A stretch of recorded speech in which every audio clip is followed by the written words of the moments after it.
அவர் என்ன நினைக்கிறாரு, அங்கே அசம்பிளி வரும், நம்மளை தேடி வருவாங்க, நம்மளை தேடி வர்றதுக்கு முன்னாடி எம்எல்ஏவை தூட்டி போயிடுவாங்களோன்னு பயம் அவருக்குன்னு. அந்த காரணம் கூட உண்மையாக கூட இருக்கும். என்னென்னா விஜயோட இவங்க இன்னும் என்ன 30-40 வருஷமாக இருந்தவங்களா என்ன? அன்னைக்கு காலையில் பனையூர் வாசலில் நின்று ஒரு கூட்டம் கத்தும், இல்லை இவ்வளோ ஓட்டு போட்டிருக்கோம், அந்த ஓட்டெல்லாம் தளபதி மறு தேர்தல் நடத்தி ஆகணும் தமிழ்நாட்டில் கேட்டாலும் ஆச்சரியப்படுறதுக்கு இல்லை. இப்படி ஒரு சூழ்நிலை தான் இன்றைக்கி டிவிக்கு உடைய நிலைமை உச்சக்கட்ட குழப்பத்தில் தான் இருக்குது. யாரும் கிளியராக இல்லை. இனிமேல் என்ன பிரச்சனை வந்தாலும் விஜயை அவங்க விமர்சனம் பண்ண ஆரம்பிச்சுவாங்க டைரக்டாக. ஸோ இதெல்லாம் தாங்கிறதுக்கு விஜய் இருப்பாரா?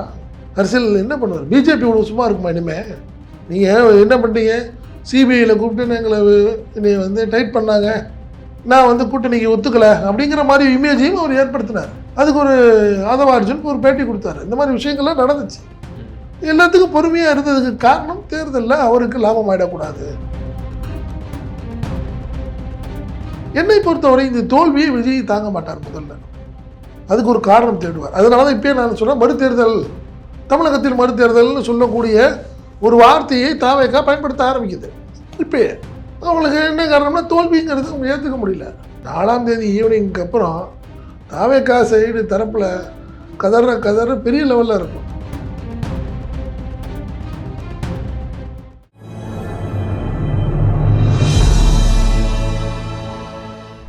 தமிழ் நியூஸ் நேர்களுக்கான முழக்கம். இன்றைய நேர்காணலில் நம்மோடு இணைந்திருப்பவர் தமிழ் நியூஸ் ஆசிரியர் மற்றும் பத்திரிகையாளர் திரு செந்தில் சார். சொல்லுங்கள். வணக்கம். வணக்கம்.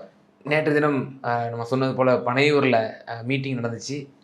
அதில் என்ன சொல்லப்பட்டுன்னா, வேட்பாளர்கள், வெற்றி பெற்ற வேட்பாளர்கள் யாரும் எங்கேயும் பெறக்கூடாது, நேராக பனையூருக்கு தான் ஓடி வரணும் அப்படின்னு சொல்லி ஒரு கடுமையான ஒரு உத்தரவையும் பிறப்பிச்சிருக்காராம் தாவைக்கா தலைவர் விஜய் அவர்கள். என்ன நடந்துச்சு பனையூரில்? இல்லை, அதுதான் அந்த எக்ஸிட் போலில் ஆக்சிஸ் இந்தியாவுடைய அந்த கருத்து கணிப்பு தான் இன்றைக்கி ஒரு பெரிய குழப்பத்தை ஏற்படுத்தி விட்டது. அப்படி தான் நான் சொல்லணும். காரணம்னா முதல்ல பயங்கர அப்செட்டு. கருத்து கணிப்பில் எல்லாமே விஜய் தரப்புக்கு, டிவிக்கு எல்லாமே கிட்டத்தட்ட 30-20 இதை தாண்டி ஒன்றும் பெருசாக பண்ணலை. பட் ஆக்சிஸ் இந்தியா என்ன பண்ணுறது, கிட்டத்தட்ட அறுதி பெரும்பான்மையோட ஆட்சி அமைக்கிறது விஜய் அப்படிங்கிற மாதிரி ஒரு விஷயத்தையும் சொல்லிட்டாங்க. நேற்று மற்றொரு ஊடகமும் ஒரு கணிசமான இடங்களை கொடுத்துருக்குறாங்க. அது கிட்டத்தட்ட 60-80 நினைக்கிறேன், 74 மேக்ஸிமம் அந்த மாதிரி கொடுத்துருந்தாங்க. ஸோ இதன் விஷயம் தான் இன்றைக்கி அவங்களுக்கு அடுத்த கட்டத்துக்கு போயிடுச்சு. அவங்களுக்கு முதல்ல அப்செட்டில் இருந்தவங்களுக்கு திடீர்னு இப்படி வந்த விஷயம் பெரிய லெவலில் அவங்களுக்கு ஒரு பூஸ்டப் ஆகிடுச்சின்னு வச்சுக்கலேன். பட் ஒரு விஷயம் அவங்க தெளிவாகிடுச்சு. அன்றைக்கி நேற்றைய மீட்டிங்கில் அவர் விஜய் ஒரு வார்த்தை, இந்த வார்த்தை சொன்னது, ஒன்று அதீத நம்பிக்கை, இல்லைன்னா அதீத அவநம்பிக்கை, 2 விஷயமாக தான் இருக்கணும். காரணம் என்னென்னா, எல்லாம் வந்துருங்க அப்படின்னு சொன்னது ஒரு ஆர்வத்தில் சொல்லலாம். ஜெயிச்சோடனே நேராக இங்கே வந்துருங்க அப்படின்னு சொன்னது. இன்னொன்று, ஜெயிச்ச உடனேயே மற்ற கட்சிகளோட போயிடலாம். அவர் என்ன நினைக்கிறாரு, அங்கே அசம்பிளி வரும், நம்மளை தேடி வருவாங்க, நம்மளை தேடி வர்றதுக்கு முன்னாடி எம்எல்ஏவை தூட்டி போயிடுவாங்களோன்னு பயம் அவருக்குன்னு என்னுடைய எண்ணம். அந்த காரணம் கூட உண்மையாக கூட தான் இருக்கும். என்னென்னா விஜயோட இவங்க இன்னும் என்ன 30-40 வருஷமாக இருந்தவங்களா என்ன? எல்லாம் 106 பேர் இறக்குமதி செய்யப்பட்ட எல்லாம் தான் சொல்கிறேன். அண்ணா திமுக சீட்டு கிடைக்காம, திமுக சீட்டு கிடைக்காம, அந்த கட்சியால் ஓரம் கட்டப்பட்டு, என்ன பெரிய கட்சிகளால் ஓரம் கட்டப்பட்டவர்கள் தான் அவர் அப்படின்னு ஒரு பெரிய லிஸ்ட்டை சொல்லலாம்னு வச்சுங்களேன். நம்மள எல்லாமே இந்த 25 நாள் தானேங்க விஜய்க்கு. அதையும் தாண்டி அவங்கவுங்க ஒரு செலவு பண்ணியிருக்கிறாங்க. எல்லாத்துக்கும் சாதாரணமாக 2 கோடியிலேருந்து 5 கோடி வரைக்கும் கூட செலவு பண்ணியிருக்காங்க. விஜய் அதை பார்க்க திருப்பி கொடுக்க போகிறாரா என்ன? ஒருவேளை இப்படி ஒரு இக்கட்டான நிலைமையில் எம்எல்ஏகள் 10 பேரை கூடனா இமிடியேட்டாக போய் உட்காந்துருவாங்க. அவங்களே போய் காரில் திறந்துட்டு நான் வர தலைவான்னு சொல்லிடுவாங்க. அந்த காரணம் தான் விஜய்க்கு ஒரு பயம். இன்னொரு விஷயம், நேற்று பேசப்பட்ட ஒரு விஷயம் நம்மளுக்கு என்னென்னா, ஒருவேளை படுதோல்வி, கிட்டத்தட்ட அதுதான் ஒரு சூழ்நிலைன்னு வச்சுங்களேன். கண்டிப்பாக விஜய் 2லேருந்து ஒரு 6 சீட்டு ஜெயிப்பார், இல்லைன்னா சைபர்லேருந்து ஒரு 6 சீட்டு ஜெயிப்பார். 2 சீட்டு இப்படி தான் ஒரு சூழ்நிலை இருக்குது. என்ன இவ்வளோ ஒரு படுதோல்வி ஆகிடுச்சு, மறுதேர்தல் வேணும்னு சொல்லி கோர்ட்டுக்கு போனாலும் ஆச்சரியப்படுறதுக்கு இல்லை. இன்றைக்கி அவங்களுடைய நிலைமை அப்படி. ஏன்னா அவங்க தோல்வியை ஏற்றுக்கிறதுக்கு மனநிலையில் அவங்க இல்லை. அவங்க அதீத ஒரு பெரிய லெவலாக நம்ம ஜெயிச்சிட்டோம், எங்கே பார்த்தாலும் மக்கள்லாம் சொல்கிறாங்க, விசிலுக்குன்னு சொல்லிட்டாங்க. அதுக்கப்புறம் எப்படி அந்த ஓட்டெல்லாம் எங்கே போச்சு? இந்த கூட்டம் கேட்கும். அன்றைக்கி காலையில் பனையூர் வாசலில் நின்று ஒரு கூட்டம் கத்தும், இல்லை இவ்வளோ ஓட்டு போட்டிருக்கோம், அந்த ஓட்டெல்லாம் தளபதி மறு தேர்தல் நடத்தி ஆகணும் தமிழ்நாட்டில் கேட்டாலும் ஆச்சரியப்படுறது இல்லை. இப்படி ஒரு சூழ்நிலை தான் இன்றைக்கி டிவிக்கே நிலைமை. உச்சக்கட்ட குழப்பத்தில் தான் இருக்குது. அதுதான் நான் பார்க்குறேன். யாரும் கிளியராக இல்லை. செங்கோட்டையன் போன்ற நபர்களுக்கு எல்லாமே தெளிவாக தெரியும் களம் எப்படி இருந்துச்சு, ரிசல்ட் எப்படி இருக்கும்னு. ஏன்னா பல தேர்தலில் பார்த்தவங்க கிட்டத்தட்ட 95% உள்ள இங்கே வேட்பாளர்கள் எல்லாமே முதல் தேர்தல் எங்கே போனாலும் நம்மளுக்கு தான் விசிலுக்கு போட்டோம் சொல்லியிருக்காங்க. நம்ம தான் ஜெயிப்போன்னு ஒரு நம்பிக்கையில் இருக்கிறவங்கள்ட்ட, இல்லை நீங்கள் தோத்துட்டீங்க, நீங்கள் 3வது இடம்னு சொன்னீங்கன்னா யார் ஏற்றுக்கலாம்? கல்லை விட்டு போட்டாங்கம்பாங்க, இல்லையா பெட்டியை மாற்றிட்டாங்க, பாக்ஸ் மாறிடுச்சு, இவிஎம்ல வந்து எங்கே போய் ஓட்டு போட்டால் எங்கே ஓட்டு போட்டாலும் சூரியனுக்கு போயிடுச்சு அப்படிங்கிற ஒரு கதையை சொல்கிறதுக்கு தயாராகிட்டு இருக்கிறாங்க. அதுவும் அர்ஜுன் மாதிரி ஆட்கள் சொல்லுவாங்கல்ல. எப்படிங்க, என்னங்க கிளாம்பாக்கத்தில் பஸ்ஸு கிடைக்காம ஒரு கூட்டம் நிற்கிறாங்கன்னா அவங்க எல்லாம் எங்களுக்கான வாக்களிக்க ரெடியாக இருந்தாங்க. அவங்களெல்லாம் ஓட்டு போட பண்ணிடுச்சு, திமுக ஓட்டு போட விடாமல் பண்ணிடுச்சுன்னு ஒரு கூட்டம் சொன்னாங்கன்னா இது என்னத்தை சொல்கிறது? இன்றைக்கி கிரிவலம் திருவண்ணாமலையில் லட்சக்கணக்கான பேர் கூட்டம், பஸ் இல்லாமல் இருக்காங்க. புரியுதுங்களா? ஒவ்வொரு இடத்துலையும் இந்த பிரச்சனை. இந்த மதுரையில் கள்ளழகர் நிகழ்ச்சி, இப்படி பஸ்ஸுக்கு திடீர் தொடர் விடுமுறை அப்படின்னா ஒரு லீவு நடக்கும், பஸ்ஸு வந்து இல்லாமல் இருக்கிறதெல்லாம் இயல்பான விஷயம். அதையெல்லாம் நீங்கள் அரசியலாக கொண்டு போயிட்டு இருந்தீங்கன்னா அப்போ இந்த கூட்டம் எங்கே போய் நிற்காது? எது வேணாலும் பேசுன்ற. ஆமாம். இப்போ ஓரளவு இப்போ தெரிஞ்சிருக்கும் என்ன நிலவரம். தாவேகா நிர்வாகிகளுக்கு, அடுத்த கட்ட தலைவர்களுக்கு, செங்கோட்டையன் மாதிரியான கிரவுண்ட் லெவல் பாலிடிக்ஸ் செய்யக்கூடியவர்களுக்கு தெரியும். இப்போ இவங்களுக்கெல்லாம் ஃபர்தராக என்ன அரசியல் எதிர்காலம்? இப்போ செங்கோட்டையன் அதிமுக எம்எல்ஏ பதவி தொடர்ந்து இங்கே வந்தவர், அதிமுகவில் அவர் இருந்தாவது கோபிச்செட்டிப்பாளையத்தில் அவர் எம்எல்ஏ நிச்சயமாக இருப்பார். சுயேட்சையாக இருந்தார், சுயேட்சையாக இருந்தாலும் அதிமுகவில் சொல்கிறேன். அவர் வந்து இப்படி கலகப்பட எடுப்பாம அதிமுகவில் அவர் தொடர்ந்து அவர் இரட்டை இலையில ஒரு வேளை அவர் போட்டிடுறாரு அப்படின்னா நிச்சயமாக கோபிச்செட்டிப்பாளையம், ஏன்னா தனிப்பட்ட செல்வாக்கு கொண்டவர். இங்கே வந்திருக்கிறாரு, இங்கே ஒரு பெரிய மாநில லெவலில் பொறுப்பு கொடுக்கப்பட்டிருக்கு, இவ்வளவு தியாகங்கள் செஞ்சு வந்திருக்காருன்னு சொல்லப்படுது. அப்போ என்ன அடுத்த எதிர்காலம்? இப்போ உண்மையிலே தேவைக்காலில் ஒரு 2லேருந்து 3 பேர் ஜெயிச்சிருப்பாங்க அப்படின்னு ஒரு சூழ்நிலை வந்தால் என்ன ஆக போகுது? விஜய் ஃபாரின் டூர் போயிடுவார், அர்ஜுன் பிஸ்னஸ் பார்க்க போயிடுவார். என்ன காரணம் என்னென்னா, இதில் பெரிய ஒரு விஷயம் என்ன, நடுநிலையாளர்கள்னு சொல்லிட்டு இருக்க ஒரு கூட்டம் விஜயை நம்பி ஒரு மாற்றம் வரும்னு நினைச்சு ஒரு கூட்டம் ஓட்டு போட்டு பாருங்க. அந்த கூட்டமும் விளையிடும், விஜயை விட்டு விளையிடும். இவன் ரெண்டாவது நிலையில் இருக்காங்க பார்த்தீங்களா? விஜய் தான் தாவேக்கா தான் ஒரு 3 மாதமாக அரசியல்னு ஒரு கூட்டத்தில் தன்னுடைய பிஸ்னஸை விட்டுட்டு, என்ன கிட்டத்தட்ட செல்வாக்கை விட்டுட்டு, நட்பை விட்டுட்டு, எல்லாத்தையும் விட்டுட்டு ஒரு கூட்டம் அலைஞ்சாங்க பாருங்க. அவங்க தான் ஒரு பாவம், உண்மையிலே பாவம். ஏன்னா இந்த அரசியல் என்னங்க ஒன்றும் இல்லை, கண்டிப்பாக திமுக விடாது விஜய். காரணம் என்ன, ஒரு எக்ஸ்ட்ரீம் லெவலில் ஒரு விமர்சனம் பண்ணிட்டார் விஜய் திமுகவை பர்சனலாக பார்த்தீங்கன்னா முதல்வர் குடும்பத்தாரை, என்ன உதயநிதியை, எல்லாத்தையும் நீங்கள் விமர்சனம் பண்ணிட்டார். அவங்க திமுக விடுமா? கண்டிப்பாக டைம் பார்ப்பாங்கல்ல. நேற்று வரைக்கும் விட்டுட்டு அதுக்கு காரணம் என்ன, நடவடிக்கை எடுக்காத காரணம் இது அரசியல் ரீதியாக வேறு மாதிரி லாபம் ஆகிடக்கூடாதுன்னு நினச்சாங்க. திமுக கண்டிப்பாக விடாது. ஏடிஎம்கேயும் குச்ச கோபத்தில் இருக்கும். காரணம் என்னென்னா, அதில் நம்மளை ஏமாற்றிட்டு கூட்டணி இல்லாமல் நம்மளை பண்ணிவிட்டாருங்கிறது இல்லாமல் கடைசி நாள் பிரச்சாரத்தின் போது 10 தோல்வி பழனிசாமின்னு ஒரு வார்த்தையை சொல்லிவிட்டீங்க. நேற்று வரைக்கும் கூட ஒரு விமர்சனம் பண்ணாமல் மற்றும் சிலர்னு சொல்லிகிட்டே இருந்தவர் கடைசி நாள் ஒரு போட்டு டேமேஜ் பண்ணிட்டார். ஸோ அவங்களும் வந்து விடமாட்டாங்க. இனிமேல் என்ன பிரச்சனை வந்தாலும் விஜயை அவங்க விமர்சனம் பண்ண ஆரம்பிச்சுடுவாங்க டேரிங்காக. ஸோ இதெல்லாம் தாங்கிறதுக்கு விஜய் இருப்பாரா? அரசியல் என்ன பண்ணுவார்? பிஜேபி இவ்வளோ சும்மா இருக்குமா? இனிமேல் நீங்கள் என்ன பண்ணிட்டீங்க, சிபிஐயில் கூப்பிட்டு எங்களை என்னை வந்து டைட் பண்ணாங்க, நான் வந்து கூட்டணிக்கு ஒத்துக்கலை அப்படிங்கிற மாதிரி இமேஜையும் அவர் ஏற்படுத்தினார். அதுக்கு ஒரு அர்ஜுனுக்கு ஒரு பேட்டி கொடுத்தாரு. இந்த மாதிரி விஷயங்கள்லாம் நடந்துச்சு.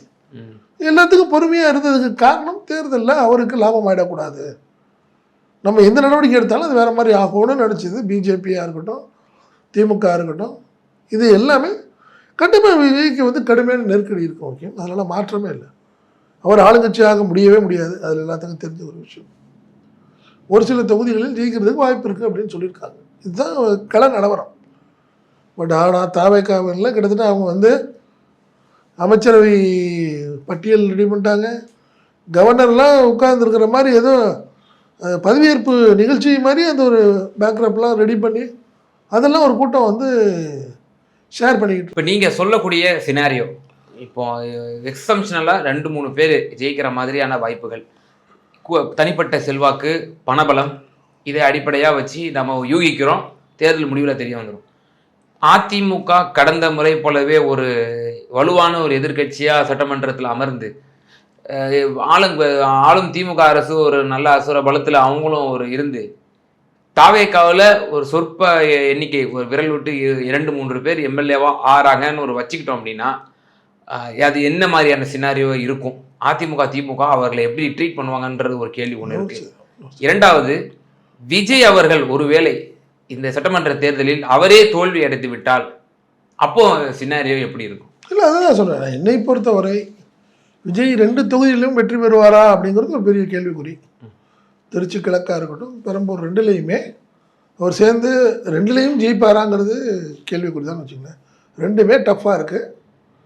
அவருக்கு வாய்ப்பு இல்லைங்கிற ஒரு தகவல். நீங்கள் சொன்ன மாதிரி ஒரு சிலர் செங்கோட்டையன் போன்ற ஆட்கள் தனிப்பட்ட செல்வாக்கும் தாவேக்கா கூட்டும் சேர்ந்து ஜெயிக்கிறதுக்கான வாய்ப்புகள் இருந்து ஜெயித்தால் தாவேக்கா அதை என்னை பொறுத்தவரை கண்டிப்பாக ஒரு 2-3 எம்எல்ஏக்களோட தாவேக்கா உள்ள நுழையுதுன்னா கடந்த இந்த 5 வருஷத்தில் தாவேக்காங்கிறது ஒன்றும் இல்லைங்கிற ஒரு சூழ்நிலையை ஏற்படுத்திடும் திமுக.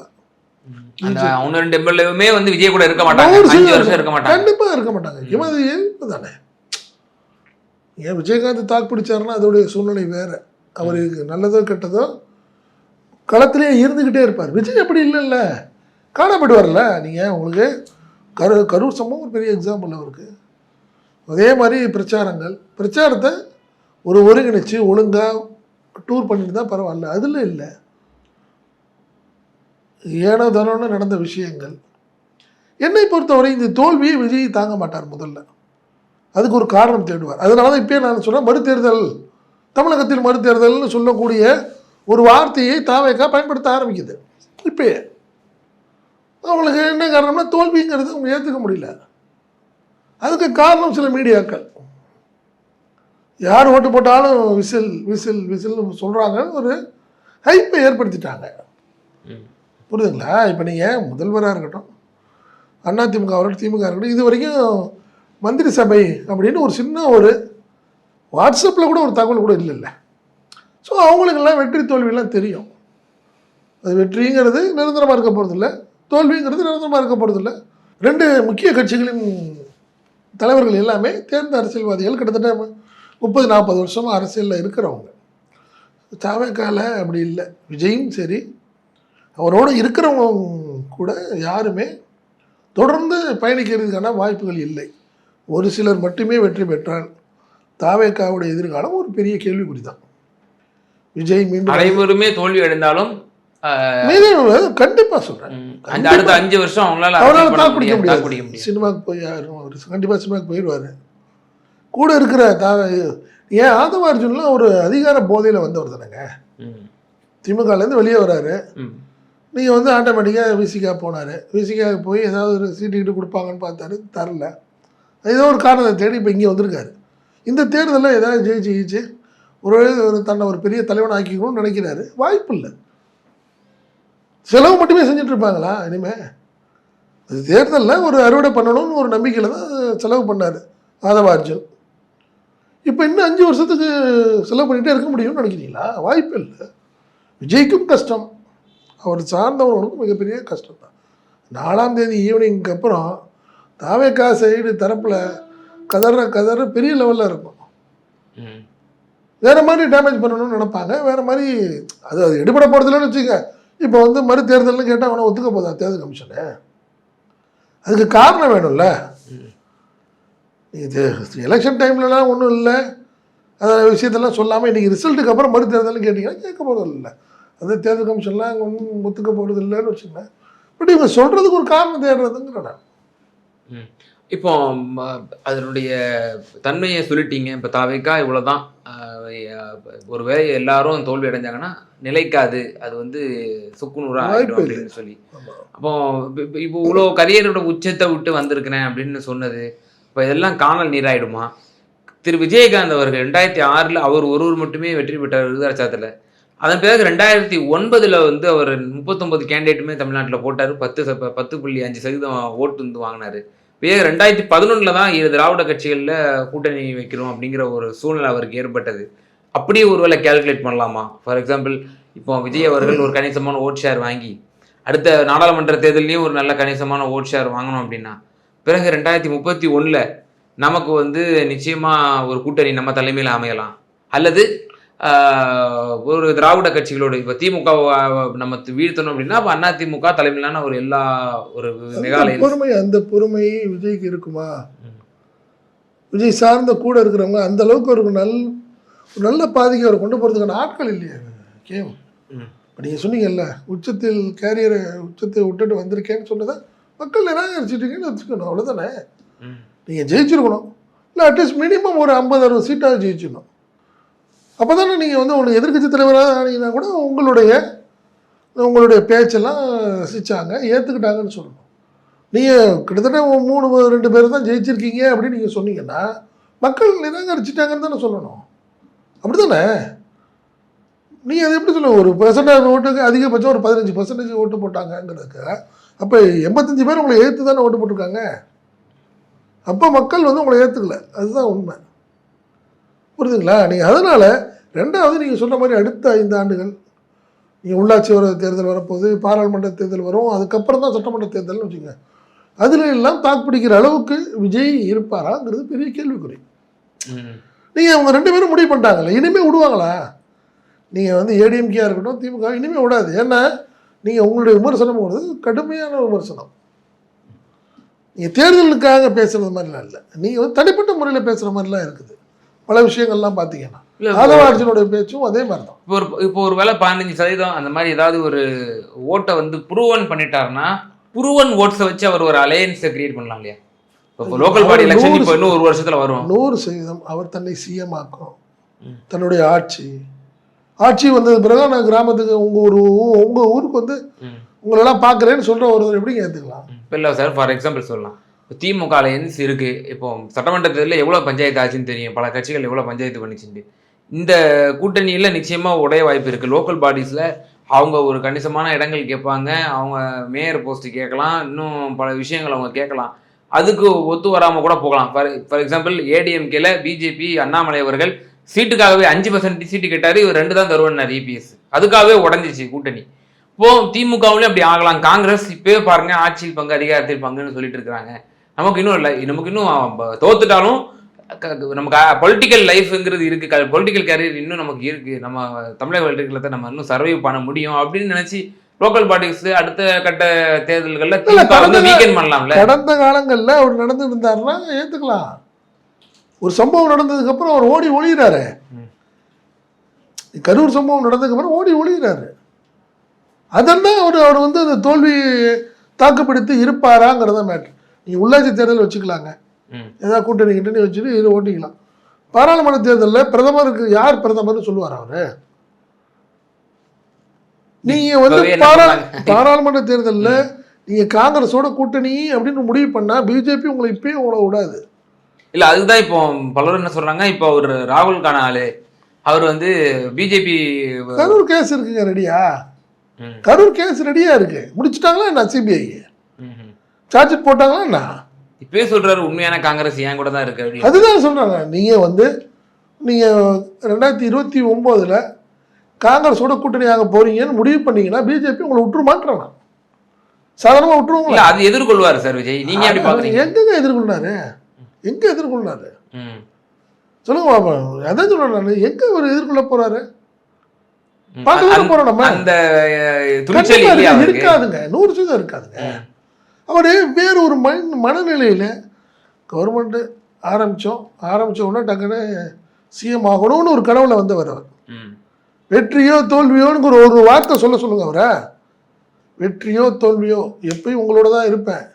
இந்த தேர்தல் 2026 சட்டமன்ற தேர்தல் மட்டும் தாவே கிடையாது, வருங்காலங்களையும் உங்களோட தான் இருப்பேன்னு அவர் சொல்லவே இல்லை. இப்படி சொன்னோம்னா வேற நெகட்டிவ் இல்ல மக்களோட இருப்பாங்க.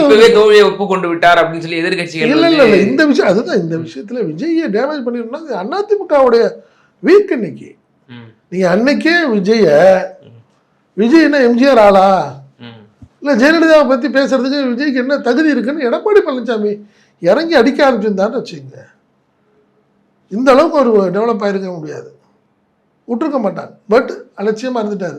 என்னைக்குனாலும் விஜய் பயன்படுவார் நம்மளுக்குங்கிறதுனாலேயே போனது விளைவு தான் இந்த ஒரு சூழ்நிலை ஏற்படுத்தி. அதாவது சில இடங்களில் ஒரு 30 தொகுதியிலையாவது 2வது இடம் வந்துடுவார் விஜய்ன்னு சொல்லக்கூடிய ஒரு விஷயத்துக்கு காரணம் எடப்பாடி பழனிசாமி தான்.